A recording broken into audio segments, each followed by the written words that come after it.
warahmatullahi wabarakatuh. Perkenalkan, kami dari kelompok terakhir akan mempresentasikan pelaksanaan demokrasi di Indonesia pada periode 1998 sampai sekarang.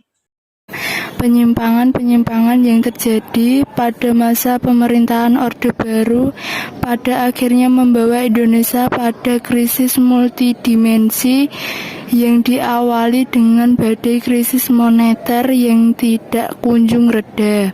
Krisis moneter tersebut membawa akibat pada terjadinya krisis politik. Tingkat kepercayaan rakyat terhadap pemerintahan begitu kecil. Tidak hanya itu, kerusuhan-kerusuhan terjadi hampir di semua belahan bumi Nusantara ini. Akibatnya bisa ditebak, pemerintah Orde Baru di bawah pimpinan Presiden Soeharto meskipun kembali terpilih dalam sidang umum MPR bulan Maret tahun 1998 terperosok ke dalam kondisi yang diliputi oleh berbagai tekanan politik, baik dari luar maupun dalam negeri. Dari dunia internasional, terutama Amerika Serikat, secara terbuka meminta Presiden Soeharto mundur dari jabatannya sebagai presiden. Dari dalam negeri, timbul gerakan massa yang dimotori oleh mahasiswa menuntut Presiden Soeharto mundur dari jabatannya. Tekanan dari massa mencapai puncaknya ketika tidak kurang dari 15.000 mahasiswa mengambil alih gedung DPR atau MPR, yang mengakibatkan proses politik nasional praktis lumpuh. Sekalipun Presiden Soeharto menawarkan berbagai langkah, antara lain reshuffle atau perombakan kabinet dan membentuk Dewan Reformasi. Akan tetapi, Presiden Soeharto tidak punya pilihan lain kecuali mundur dari jabatannya. Akhirnya, pada hari Kamis tanggal 21 Mei 1998, Presiden Soeharto bertempat di Istana Merdeka, Jakarta menyatakan berhenti sebagai presiden dan dengan menggunakan pasal 8 UUD 1945. Presiden Soeharto segera mengatur agar Wakil Presiden Habibie disumpah sebagai penggantinya di hadapan Mahkamah Agung. DPR tidak dapat berfungsi karena gedungnya diambil alih oleh mahasiswa. Saat itu, kepemimpinan nasional segera beralih dari Soeharto ke Habibie. Hal ini merupakan jalan baru demi terbukanya proses demokratisasi di Indonesia. Kendati diliputi oleh kontroversi tentang status hukumnya, pemerintah Presiden Habibie mampu bertahan selama 1 tahun. Dalam masa pemerintahan Presiden Habibie, inilah muncul beberapa indikator pelaksanaan demokrasi di Indonesia.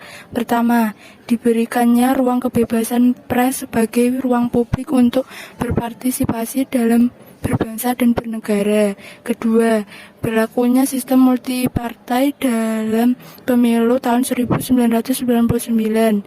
Habibie dalam hal ini sebagai Presiden Republik Indonesia membuka kesempatan kepada rakyat untuk berserikat dan berkumpul sesuai dengan ideologi dan aspirasi politiknya.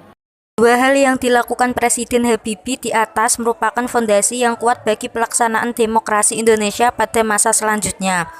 Demokrasi yang diterapkan negara kita pada era reformasi ini adalah demokrasi Pancasila. Tentu saja dengan karakteristik yang berbeda dengan Orde Baru dan sedikit mirip dengan demokrasi parlementer tahun 1950 sampai 1959. Pertama, pemilu yang dilaksanakan jauh lebih demokratis dari yang sebelumnya.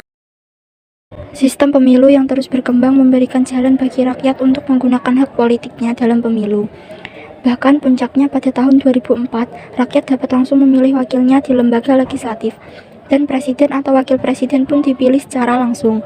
Tidak hanya itu, mulai tahun 2005, kepala daerah atau gubernur dan bupati atau wali kota dipilih langsung oleh rakyat. Kedua, rotasi kekuasaan dilaksanakan mulai dari pemerintah pusat sampai pada tingkat desa. Ketiga, pola rekrutmen politik untuk pengisian jabatan politik dilakukan secara terbuka. Setiap warga negara yang mampu dan memenuhi syarat dapat menduduki jabatan politik tersebut tanpa adanya diskriminasi. Keempat, sebagian besar hak dasar rakyat dapat terjamin seperti adanya kebebasan menyatakan pendapat, kebebasan pers, dan sebagainya. Kondisi demokrasi Indonesia saat ini dapat diibaratkan sedang menuju ke arah kesempurnaan. Akan tetapi, terjal menuju itu tentu saja selalu menghadang. Tugas kita adalah mengawal demokrasi ini supaya teraplikasikan dalam seluruh aspek kehidupan. Sekian dari kelompok kami. Kurang lebihnya kami mohon maaf. Wassalamualaikum warahmatullahi wabarakatuh.